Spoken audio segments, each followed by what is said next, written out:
Señor secretario, por favor. Muchas gracias. Buenos días a todos. Buenos días. Saludamos en primer término a nuestro invitado de este día, el licenciado Miguel Abelardo Lepe Bravo. Bienvenido, Miguel. Es un amigo de muchos años aquí del grupo, así que él nos va a dar hoy una plática respecto a los servicios de la Secretaría. Bienvenido, Miguel.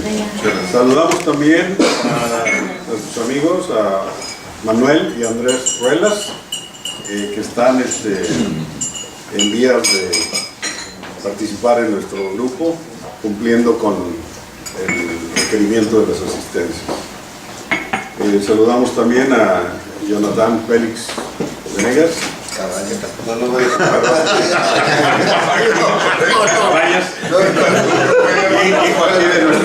No me ayudes, compadre.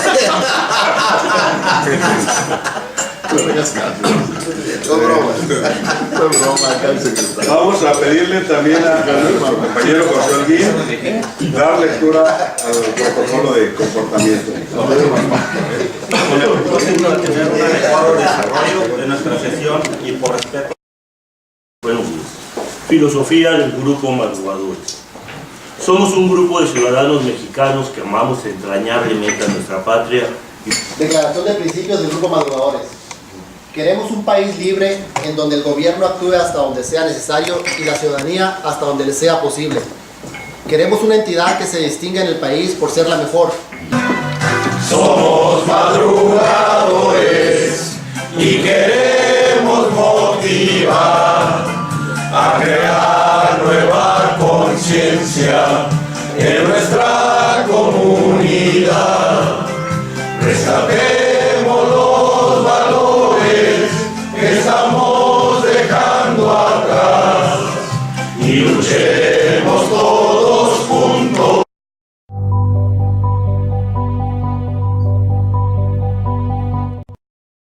Bienvenido, licenciado Miguel Abelardo Lepe Bravo. No vamos a leer su currículum porque ya es un conocido nuestro de muchos años, así que Miguel, estás en casa, nos va a hablar sobre los retos y servicios de la Secretaría de Relaciones Exteriores en la frontera norte. Pues te escuchamos. Bien, adelante. Todos los días de acercar y hermanar y que haya una mayor dinámica entre sociedad y gobierno. Creo que tengo el enorme privilegio también de conocer prácticamente a todos y les agradezco mucho la invitación, sobre todo a mi amigo el presidente. Hace en estas fechas, un año estuve aquí. Han pasado muchas cosas en un año y debo de decir que los servicios de los que platicamos hace un año, la buena noticia es que la mala noticia es que siguen siendo los mismos. La buena noticia es que los hemos mejorado, eso sí.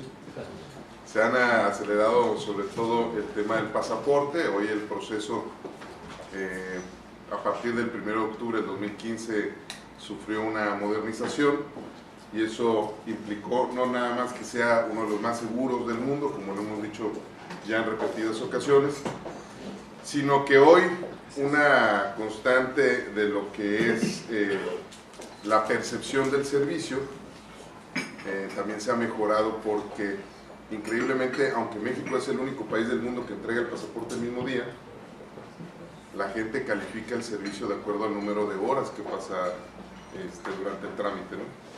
Suponiendo y con respeto a quienes emiten las licencias y otras identificaciones, pero suponiendo que es el mismo tipo de identificación. Y debo de decir que no hay una identificación en México que tenga todos los elementos, no nada más de seguridad, sino que en sus criterios de emisión sea tan estricto como el pasaporte mexicano.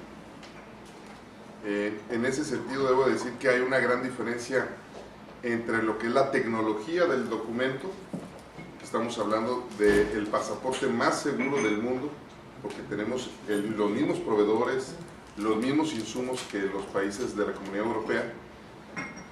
No nada más es la tecnología del pasaporte, que en este sentido es muy amplia, sino los criterios de emisión. Porque vamos a poner un ejemplo, en el caso de algunos países del continente africano, donde están catalogados como algunos de ellos con altos índices de corrupción, no se trata nada más de la tecnología, repito, sino del criterio. Es decir, puede ser que algún país del continente africano compre igual los mismos servicios, tengan los mismos proveedores, tengan los mismos insumos que el pasaporte de la Comunidad Europea, que repito es el más seguro, sino que la OASI, esta organización que depende de un lado de Interpol y de otro lado de Naciones Unidas, le puede decir, oye, a mí no me importa, país X, que tu pasaporte sea igualmente muy avanzado tecnológicamente, sino que tus criterios de emisión son muy laxos. ¿Por qué? Porque tenemos detectada a la misma persona con 3 o 4 identidades distintas. Entonces, en ese sentido, México, durante muchas décadas ya, y a través de las administraciones de un color y otro, ha sido la Cancillería muy eficaz, muy eficiente y también muy responsable a la hora, no nada más de contratar un nuevo sistema y estar a la vanguardia, siempre tratando de estar en la primera generación de pasaportes. Hoy estamos en la primera generación. El pasaporte consulado se acaba de hermanar con el nuestro y por primera vez vamos a compartir la misma tecnología, porque anteriormente iba una generación atrás del pasaporte del consulado, pero en ese sentido pues somos el más seguro tecnológicamente, pero nuestros criterios de emisión también lo son. Yo sé que eso a veces a la gente le puede parecer molesto, a veces que, sobre todo en los casos de actas extemporáneas, aquellos que han sido registrados 3 años posteriores a su nacimiento, puedan representar una molestia cuando se le pide documentación extra que complemente la información sobre su identidad, porque no tiene el pasaporte ese sí el mismo día. Pero detrás de esa solicitud para que complemente la información también hay una gran responsabilidad dentro de la comunidad mundial, y vamos a, si me permiten, les voy a explicar por qué en el caso de los pasaportes extemporáneos solicitamos más información complementaria sobre la identidad. Durante varios años pasados, algunos registros civiles del país, a lo largo y ancho y alrededor de los 32 estados y los prácticamente 2.500 municipios que componen la patria mexicana, hay muchas veces que los titulares del registro civil, los alcaldes, con sensibilidad y con ganas de poder registrar a quienes no cuentan con un acta de nacimiento, con el ánimo de que haya una institución más cercana a la sociedad, los registros civiles de repente emprenden campañas de registro increíblemente laxas. Y yo entiendo la parte sensible de querer registrar a mucha gente, pero también muchas veces no se hacen con los controles adecuados para garantizar la certidumbre sobre la identidad de las personas. ¿A qué me refiero? A que de repente un registro civil dice, vamos a estar registrando a quien no tenga acta de nacimiento de tal fecha a tal fecha, en un registro civil móvil, en esta plaza o aquí mismo en la oficina. ¿Qué tienen que hacer quien no tenga un acta de nacimiento? Acompañarse de 2 testigos.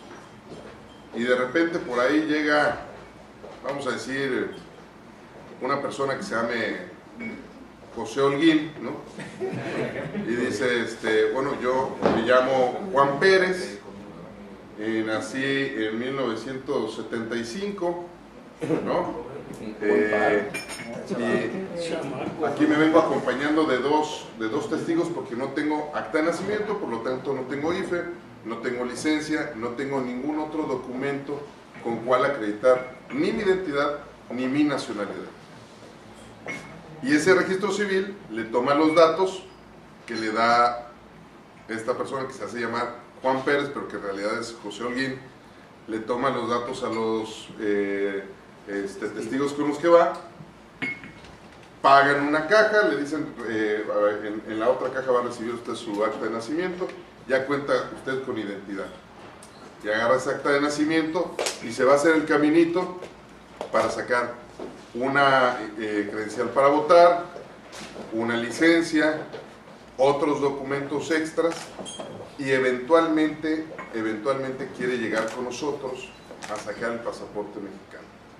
La buena noticia es que muy seguramente nosotros lo vamos a atorar, con el perdón de la expresión, pero así es. Porque nuestros controles para emitir un pasaporte son mucho más exigentes, tratando de varias cosas. Primero, de proteger aquella identidad que se está tratando de robar o suplantar.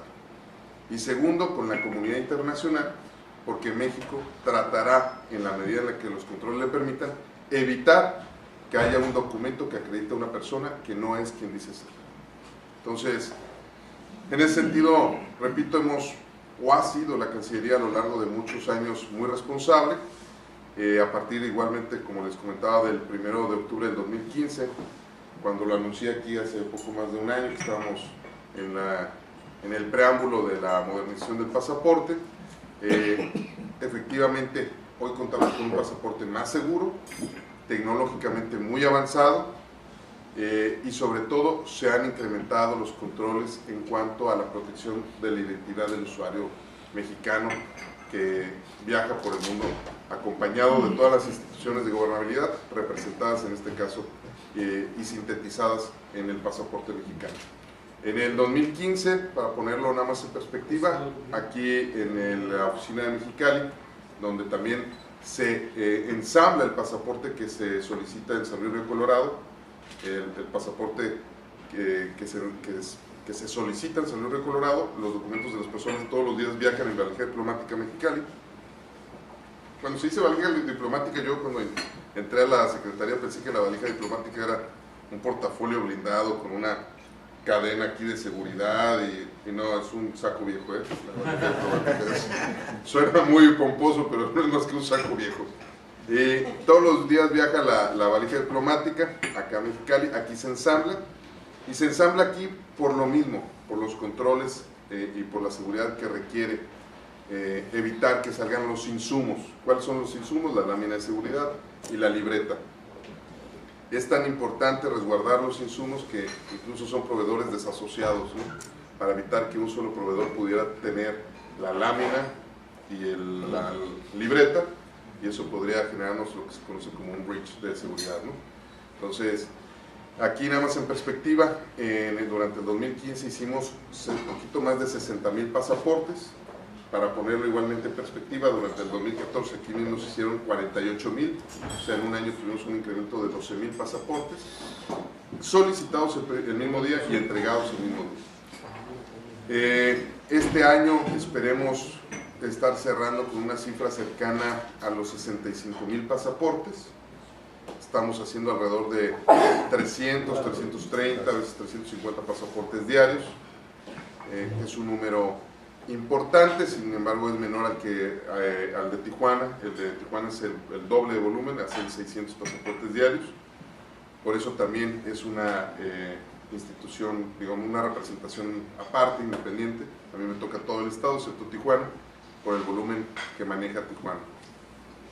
Eso es para hablar nada más sobre nuestro servicio más dinámico, que obviamente por el volumen pues es el pasaporte. Pero la parte que a mí más me gusta es la parte de protección consular, que son los servicios que atienden a los dramas más importantes de la frontera, aquellos que tienen que ver con la vida binacional, aquellos que no se dividen con una cerca, con una garita, sino que tienen que ver con la vida de las personas.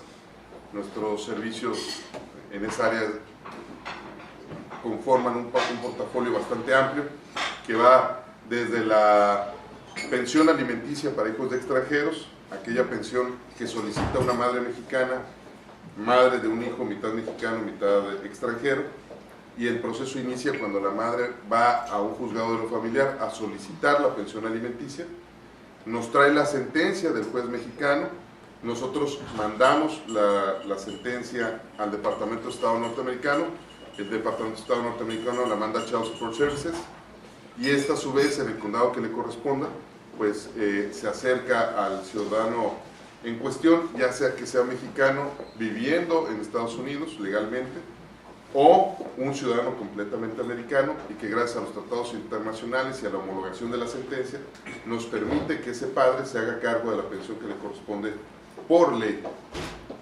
incluso cuando el menor de edad o el niño, en este caso niña, no lleve los apellidos del padre. Eso no importa. Si no lleva los apellidos del padre, se le hace una prueba de ADN, y si la prueba de ADN confirma que es el padre biológico, seguramente tendrá que pagar lo que le corresponde por ley. Ese para mí ha sido un gran reto en lo particular desde que llegué ahí a la delegación, a punto de cumplir ya casi 2 años, y con el propósito de acercar este tipo de servicios, por ejemplo, y gracias a Index, que sí merecen el comercial. Index, si mal no recuerdo, representa 105 de las 135 maquiladoras que hay en el municipio de Mexicali.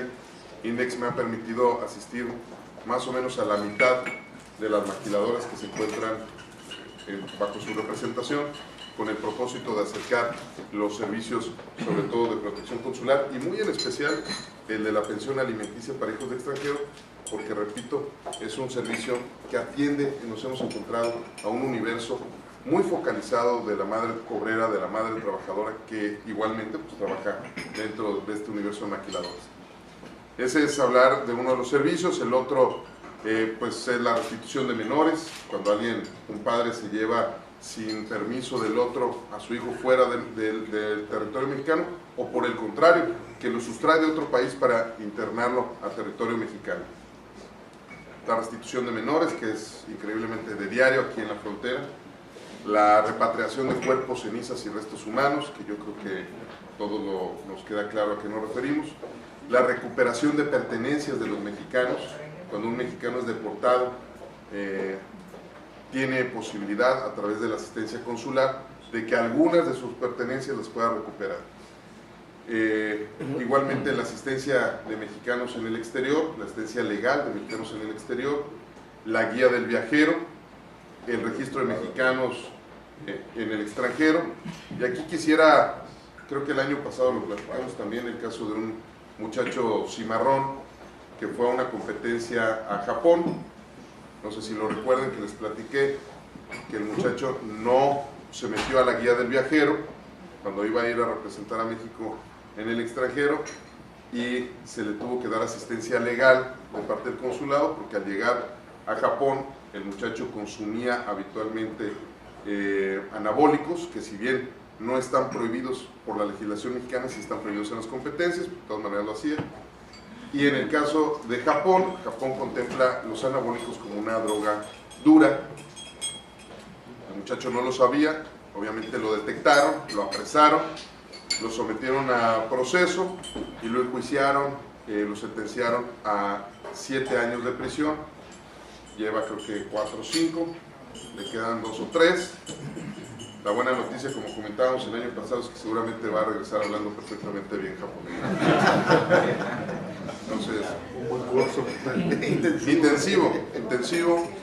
Igualmente tenemos el servicio de localización de mexicanos en el exterior. Esto es cuando un mexicano deja a su familia, como es una constante, sobre todo en algunos estados que son emisores de migrantes, Michoacán, Oaxaca, Zacatecas, Puebla, ¿no?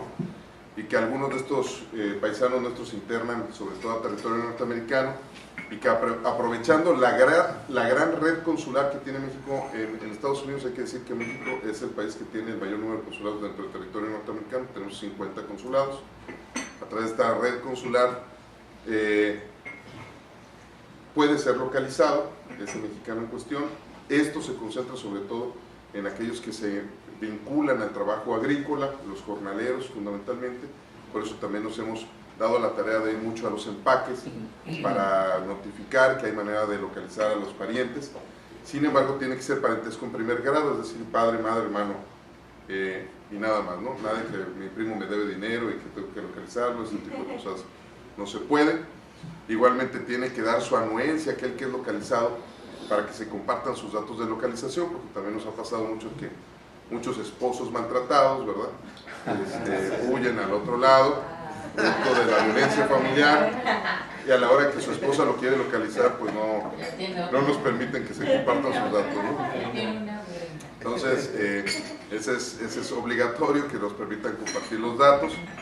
Igualmente hemos venido trabajando también en la difusión de nuestro catálogo de becas para estudiar en el extranjero.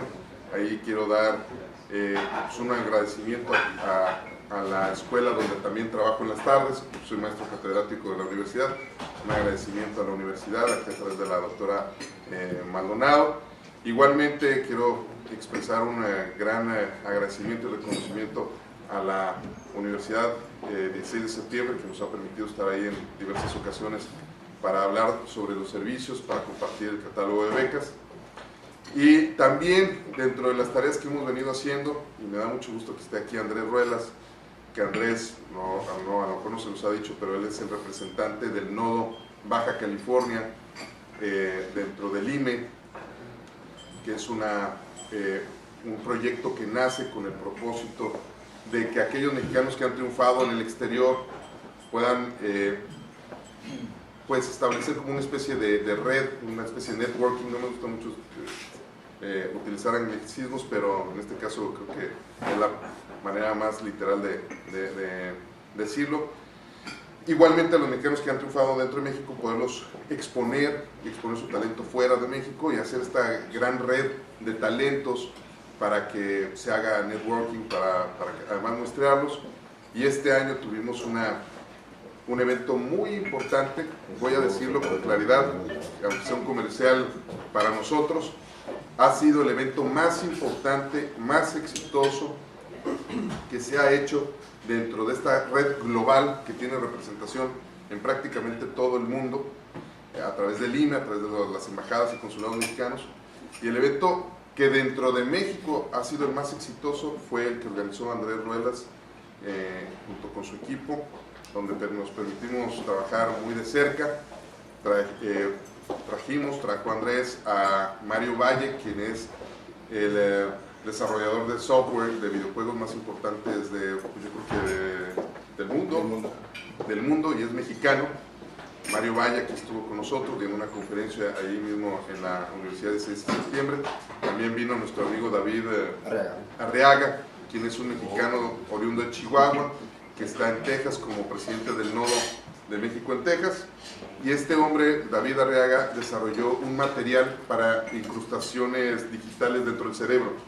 O sea, es un material que tiene una textura que el cerebro puede asimilar y que puede permitir que en el futuro muy cercano se puedan hacer aplicaciones cerebrales para, sobre todo, la debilidad visual y otro tipo de circunstancias. Es un mexicano muy joven, difícilmente rozará los 30 años. 29. Y es uno de los talentos que yo creo que hay que muestrear, de los que hablan por sí solo del talento de México en el exterior, que ya es un hombre exitoso fuera de México. Igualmente nuestro amigo Mario Valle, quien es, pues, repito, quizá el hombre más importante en lo que significa desarrollo de videojuegos en el mundo, una industria que equivale a miles de millones de dólares de manera global. Estuvieron aquí en Mexicali en un evento muy padre, muy ameno, muy para chavos, para morros, para pymes, y es parte del trabajo también que hemos estado haciendo. Yo, en lo particular, he tratado, en la medida de lo posible, la chamba esta es muy presencial, o sea, sí obliga a estar mucho en la oficina, pero como yo nunca me he sentido muy cómodo detrás de los escritorios, y además creo que los problemas no están detrás de la comodidad del escritorio, ni en la comodidad de la oficina con aire acondicionado.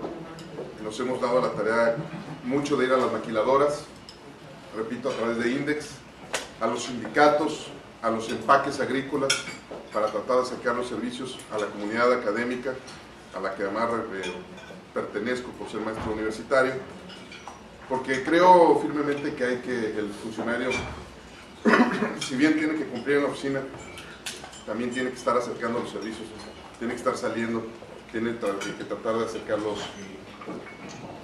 servicios que tiene bajo su responsabilidad.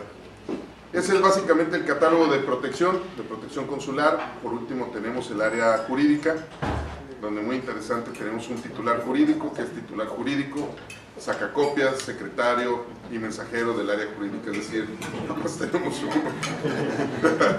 Y no quisiera aquí decir cuánto ganan porque se van a entristecer, pero los sueldos tienden a ser más bajos de los que uno se pone en el servicio público, y yo creo que por eso mismo debe de haber mucha vocación para el servicio para el servicio público. Yo doy precisamente en la Facultad de Ciencias Sociales y Políticas una materia, 3 carreras, que es Economía, Relaciones Internacionales y Ciencias Políticas, y sí soy muy incisivo con los muchachos de que piensen bien si se quieren dedicar a lo que están estudiando, porque no son las profesiones del futuro. Las profesiones del futuro tienen que ver con mecatrónica, investigación, desarrollo, tecnología de la información y otras cosas, pero bueno, no me quiero salir del área jurídica. Dentro del área jurídica básicamente tenemos 2 servicios, que son las cartas rogatorias, que no es otra cosa más que una indicación judicial para que se lleve a cabo dentro de nuestro país o fuera de nuestro país, un poco tratando de homologar las sentencias y el trabajo que gracias a los tratados internacionales nos permiten los juzgados norteamericanos, sobre todo, y de otros países, llevar a cabo dentro y fuera del país. Ahí nomás las vemos pasar, nada más las firmamos y se les da trámite. Y el caso muy importante dentro del área jurídica, que son las cartas de naturalización, que es aquel momento y es el único momento en el que una delegación de Relaciones Exteriores trata con los extranjeros. Es el único momento en el que una delegación, repito, tiene trato con los extranjeros, el momento en el que solicitan su naturalización. Hay que decir que aquel mexicano naturalizado no puede tener la doble nacionalidad, para que no haya confusiones, que luego son muy comunes. El mexicano naturalizado, que es aquel que no es hijo de un mexicano, que no es nieto de un mexicano, que no es hijo de un mexicano, aquel mexicano naturalizado tendrá que renunciar obligadamente a su nacionalidad de origen para poder ser abrazado por la nueva nacionalidad. En ese sentido, su trámite inicia en el Instituto Nacional de Migración, tiene que tener 5 años como residente legal en México, 2 años para los ibéricos o para los latinoamericanos. Tiene que hacer un examen de alrededor de 100 preguntas, tiene que tener una entrevista con el delegado donde nos aseguramos que hablen español, y básicamente pagar una cuota de 4.600 pesos en el banco que va directo al SAT. Y en ese sentido sí debo de decirles, como les comenté hace un año, que hicimos una gran modificación, porque cuando yo me dieron la oportunidad de trabajar ahí, pregunté, bueno, ¿y cuál es la ceremonia, el ritual en el que se le entrega la carta de naturalización? Se me quedaron viendo con una cara así como de what, ¿no? Y me dijeron, no, pues nomás una vez que concluye sus trámites, viene aquí con nosotros, firma recibido, y le damos su carta de naturalización, que es su acta de nacimiento, ¿eh? La carta de naturalización es el acta de nacimiento del nuevo mexicano. Y debo decirles, como les comenté hace un año, que yo me escandalicé un poco cuando me dijeron que nada más firmaban de recibido y se iban con su carta de naturalización. Entonces solicité, como se los comenté hace un año, a la Cancillería que me permitiera modificar un poco lo que es el formato de entrega, y ahora si no cantan, no hay carta. Si no juramentan, no hay carta. Entonces ahora, en presencia de la región militar, del general comandante de la región militar, tienen que, y enfrente de la banda de guerra de la zona militar, tienen que cantar el himno y jurar bandera. Y si no cantan y no juran, repito, no hay carta. No está reglamentado y no se los puedo esconder mucho tiempo, ¿no? Se les ha escondido algunos de una ceremonia para otra, ¿no? Porque como no está reglamentado, pues no se los puedo ahí retener más tiempo del que no me permite la prudencia, ¿no? Entonces, es muy emotivo, la verdad, ver que los nuevos mexicanos se acompañen de sus familias, que canten, que juren bandera, porque, como les mencionaba hace un año, si en mi pobre concepción, humilde concepción, si pudiéramos hacer una reducción conceptual de cuál es el origen de los muchos problemas que enfrenta México, yo diría que es la falta de amor a la patria. Entonces, si no les solicitamos, si no les pedimos que canten con orgullo, que canten con el corazón, que canten con ánimo, con mucho respeto a la patria que los está abrazando, y que por voluntad propia así lo solicitaron, pues yo creo que como funcionario, como mexicano, estaría yo faltando a mi responsabilidad, repito, como mexicano y como funcionario. Entonces, esos son básicamente los servicios que ofrecemos. Este año volví a mandar un oficio a la Secretaría de Hacienda y Crédito Público para que me permitiera hacer un descuento a los madrugadores. Y debo decir que otra vez fue rechazado, pero yo no me cansaré de pedirle a la Hacienda que me permitan darles un beneficio del 50% por lo menos. Por mi parte es todo. Les agradezco nuevamente este gran honor, este gran privilegio de estar aquí, y a mis amigos de los medios un agradecimiento permanente, porque gracias a ellos también llegamos a miles. Sus micrófonos sé que están siempre abiertos, así lo han demostrado, y les agradezco también a los amigos de los medios que todo ya vamos para 2 años allá frente de la delegación, que estos 2 años me hayan permitido estar cerca de ustedes, cerca de la gente a través de la magia de los micrófonos. Muchas gracias.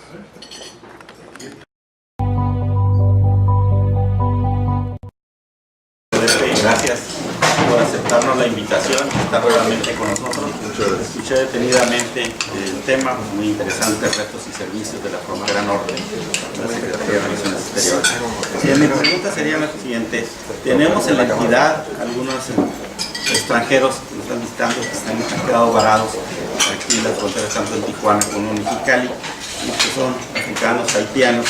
¿Qué está haciendo la Secretaría de Relaciones? Obviamente no le corresponde todo, pero en coordinación con el Instituto de Migración, y sé que es algo que apenas está madurando, cómo parar esto, porque esta gente fue llegada con la intención de pasar al norte, ¿no?, en Estados Unidos, y a ver qué nos podría decir. Sí, efectivamente,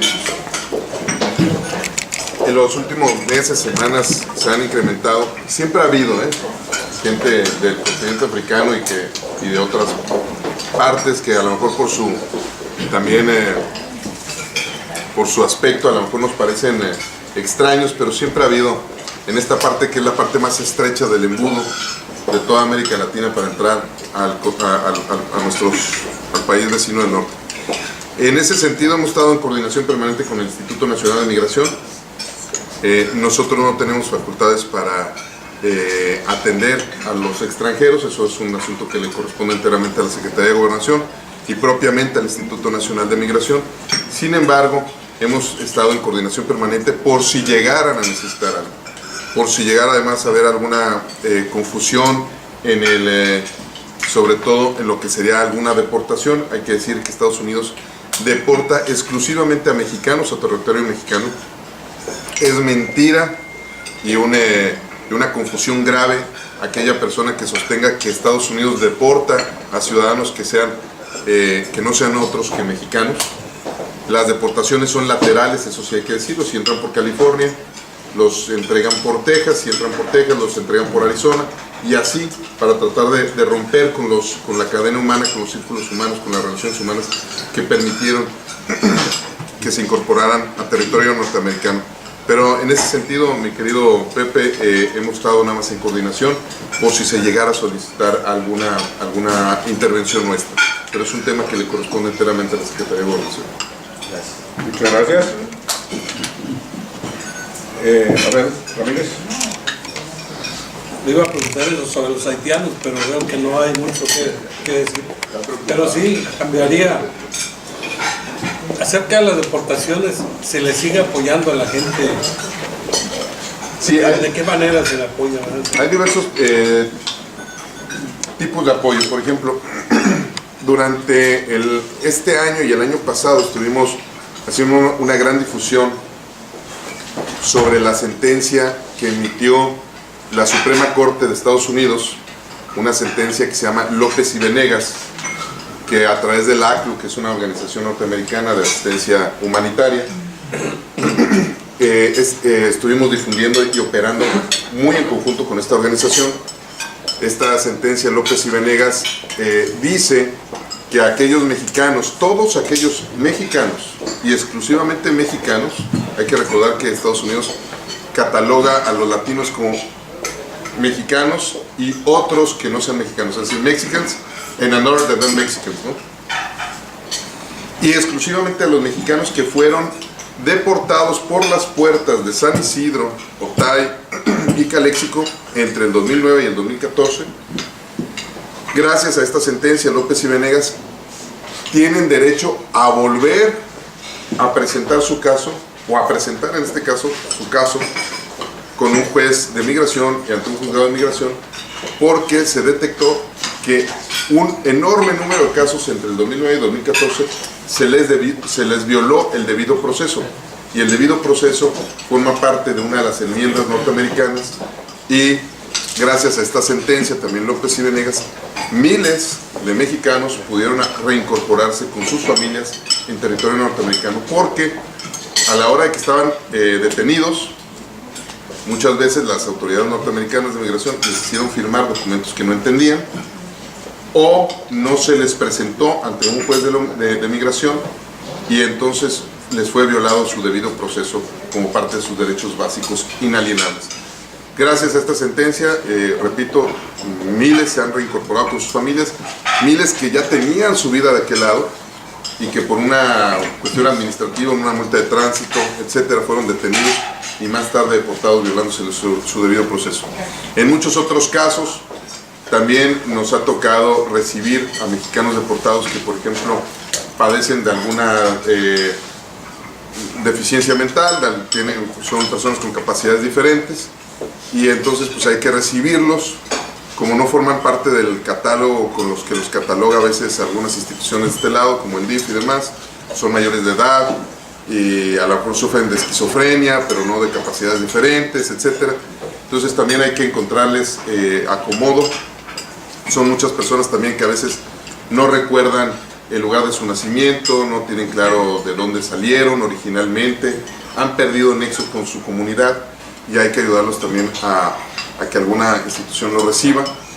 Ahí debo decir que a veces sí tiene que firmar uno de responsable, porque además las instituciones norteamericanas te lo están entregando y lo tienes que recibir.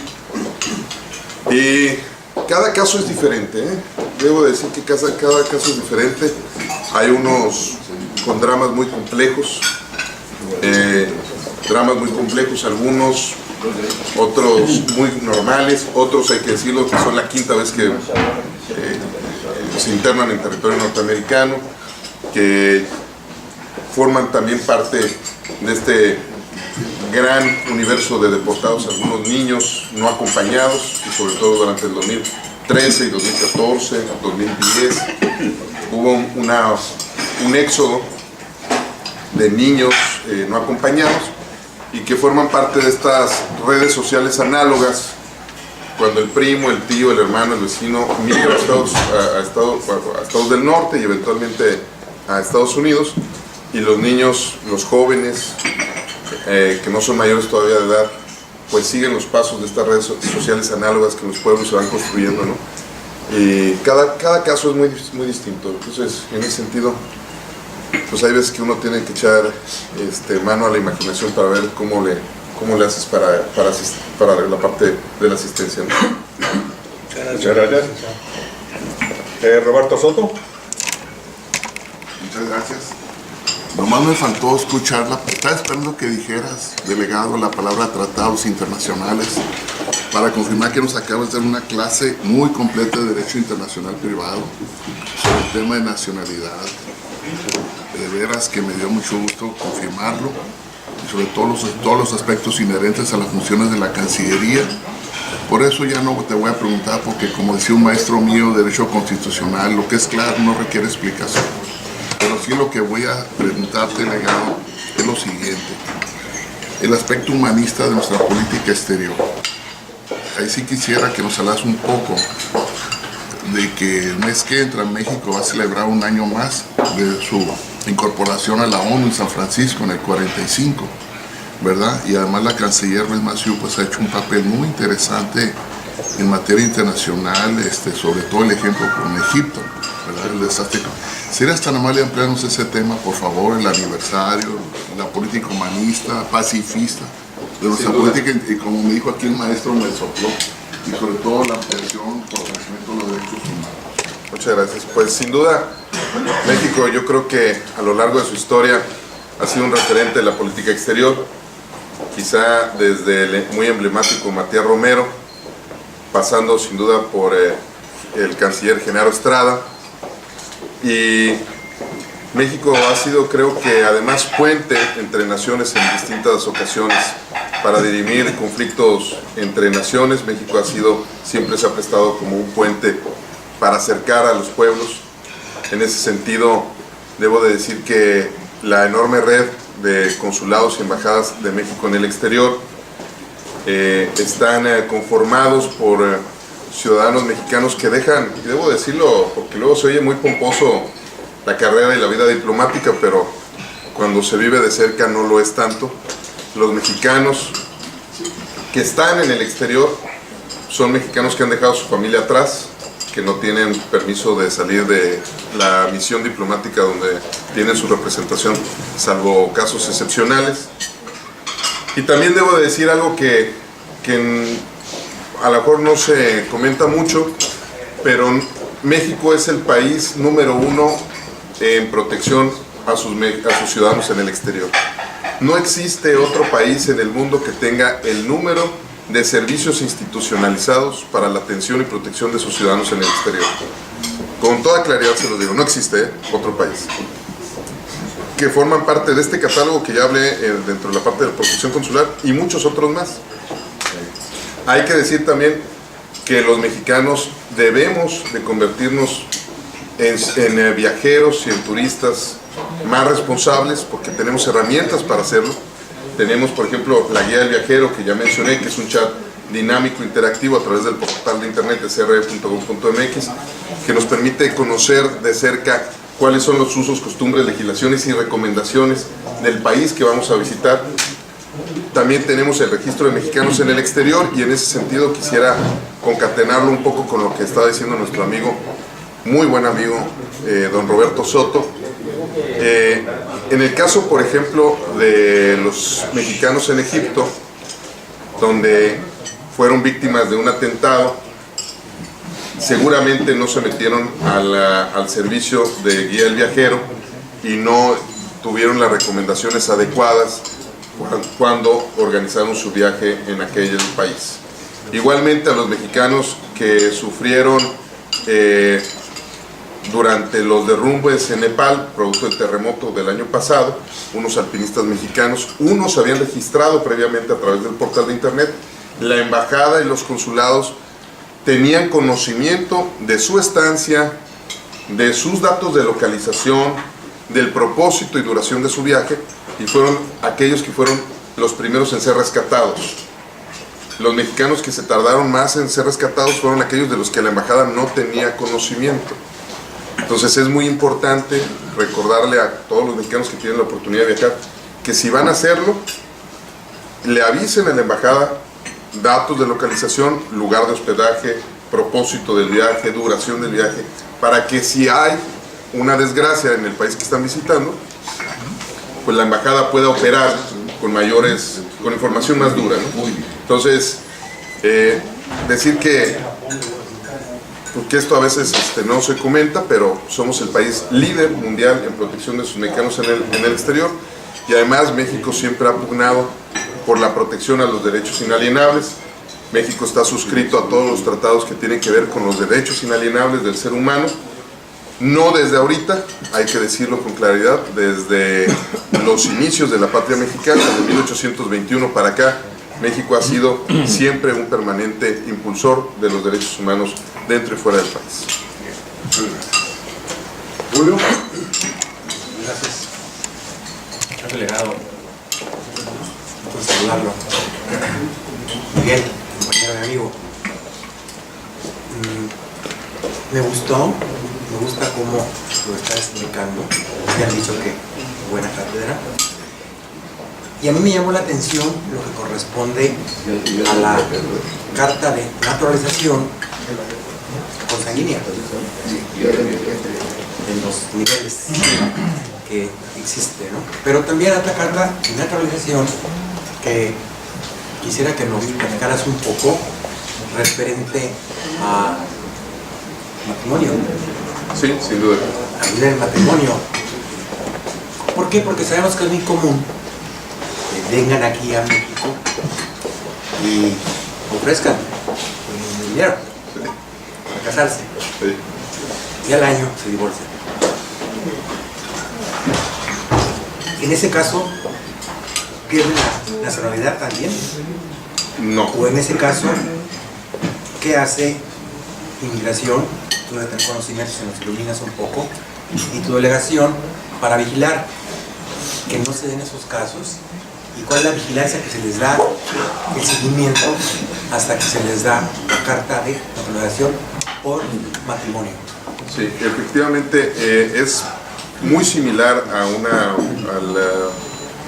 al caso del trámite normal. Son 5 años para cualquier nacionalidad, 2 años para el caso de los latinoamericanos e ibéricos. Para el caso de los matrimonios igual son 2 años de matrimonio, tienen que tener 2 años de matrimonio. Y para el caso de los hijos, no nada más es consanguíneo, sino incluso cuando el padre de X nacionalidad adopta a un niño mexicano. Si es por adopción, es igual de válido que si fuese consanguíneo. Esto con el propósito de que el niño que nació en territorio mexicano no rompa también sus lazos con la comunidad y se le abre la puerta a que aquel que quiso adoptar un niño mexicano tenga el beneficio también de la naturalización. Y en este caso, pues, yo diría que un poco más por el tema de derechos humanos, aquel que se quiera divorciar después de tener su carta de naturalización debe pasar 1 año nada más, pero yo creo que eso es por derechos humanos. Sí. Gracias. Muy bien, Miguel, pues creo que ha sido muy productiva tu visita. Nos dejaste muy claro el panorama respecto a los pasaportes. Queda pendiente lo del descuento, espero que sigas insistiendo. Vamos a seguir trabajando. Sí, pero se agradece la buena intención. Bien, pues vamos a entregarte a nombre del grupo un reconocimiento. Muchas gracias.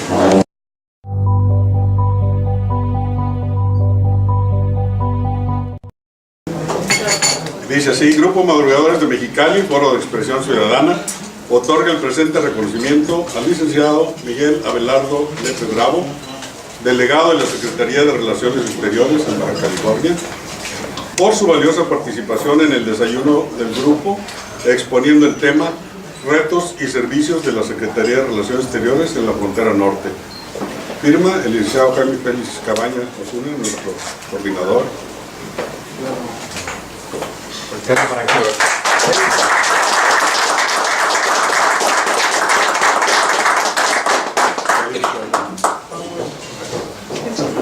Compañeros, los invito a la foto del recuerdo.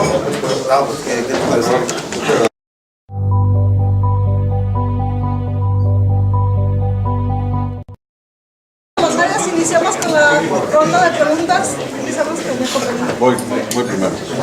Hay un problema muy serio, Miguel, en lo que respecta a la gente que vive en el sur del país. Gente que viene pues a buscar algo para sobrevivir. Sin embargo, ellos se encuentran con una gran barrera de que no pueden hacer nada por falta de documentos. Y para ellos sí es muy difícil, sobre todo por la ineducación que tiene la pobre gente esta, de tratar de llevar a cabo algo que los pueda hacer poder identificarse bien para poder conseguir un trabajo. Ahí en ese aspecto, ¿qué es lo que hacen? Bueno, efectivamente la falta de desarrollo económico que impacta en la creación y generación de empleos, pues obviamente ha sido durante mucho tiempo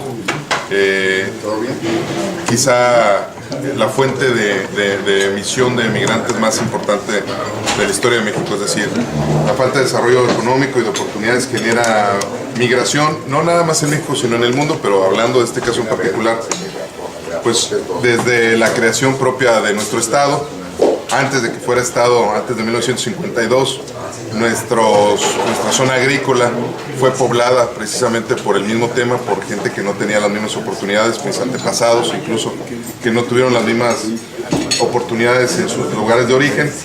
Y en ese sentido, debo decir que el registro civil, y gracias a este hermanamiento que ha habido entre todos los registros civiles del país, hoy permite que aquella persona que nació en Chiapas pueda sacar su acta de nacimiento aquí, o en el Consulado de México en Chicago, o en la Embajada de México en Perú. Es decir, cualquier mexicano hoy tiene posibilidad de sacar su acta de nacimiento en cualquier lugar donde haya nacido y donde haya o una representación consular o un registro civil. Pueden presentarse casos excepcionales donde a lo mejor el registro civil de un pueblo muy alejado haya desaparecido y eso corresponde enteramente a al registro civil en cuestión, pero sí debo decir que ha habido una gran responsabilidad a lo largo y ancho de las autoridades del país, municipio por municipio, estado por estado, para tratar de homologar este criterio de las actas de nacimiento. Hoy todas las actas de nacimiento además son iguales, utilizan el mismo papel, el mismo formato, los mismos datos. Entonces es muy fácil hoy sacar el acta de nacimiento. Lo que se puede complicar a lo mejor un poco es el tema de la identificación. Pero en ese sentido nosotros tenemos que nosotros combatimos contra la suplantación y robo de identidad, y ahí sí debo decir que pues el esfuerzo individual es insustituible. Cada persona tiene la responsabilidad de tratar de buscar, tener una identificación que nos dé certeza sobre su identidad, y nosotros en casos excepcionales también debo decirlo que los atendemos con mucha sensibilidad, con mucha humildad y con mucha cercanía con las personas que tienen a lo mejor algún conflicto, algún drama, que están atravesando por algún drama personal. Debo decir que más allá de nuestras facultades a veces tratamos de hacer llamadas para ayudar a esas personas en casos excepcionales, por supuesto. Muchas gracias. ¿Pituca, adelante? Sí, delegado Miguel Lepe Bravo. Hay un problema muy añejo que no lo tocaste ahora. Quisiera saber en qué condiciones se encuentran las visas humanitarias. Sí. Si se va a retomar, qué es lo que está pasando. Es un tema muy interesante, es un tema muy sensible también. Debo de decir que en ese sentido, pues nosotros lamentamos que se hayan ido volviendo más exigentes los criterios, sobre todo para emitir una visa humanitaria. Hoy debo decir que en el caso de la autoridad norteamericana, la visa humanitaria nada más se da en dos circunstancias excepcionales.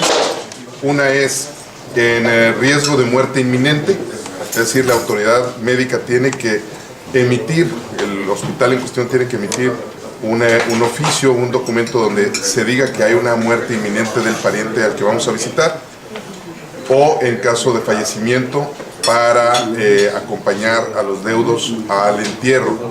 Y en ese sentido hoy entiendo que las visas humanitarias se dan también con acompañamiento de algún oficial de CBP o de migración.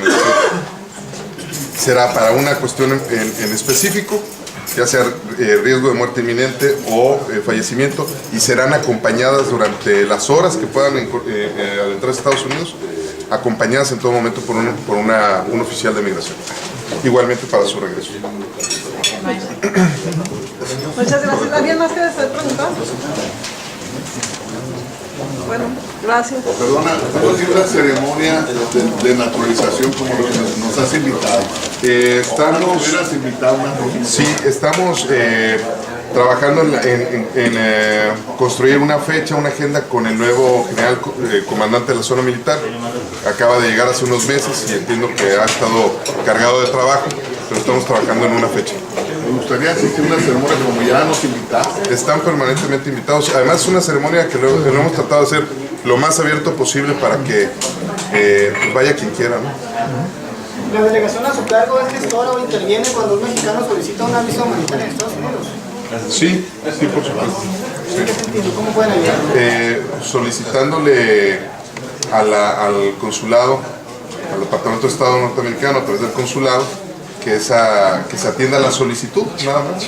Solicitándole que se atienda la solicitud, pero debo de volver a mencionarles que la solicitud debe estar acompañada por algún documento que emita algún hospital, algún doctor de Estados Unidos, aclarando, diciendo que hay un riesgo de muerte inminente, ¿no? O por fallecimiento. Muchas gracias. Gracias a ustedes.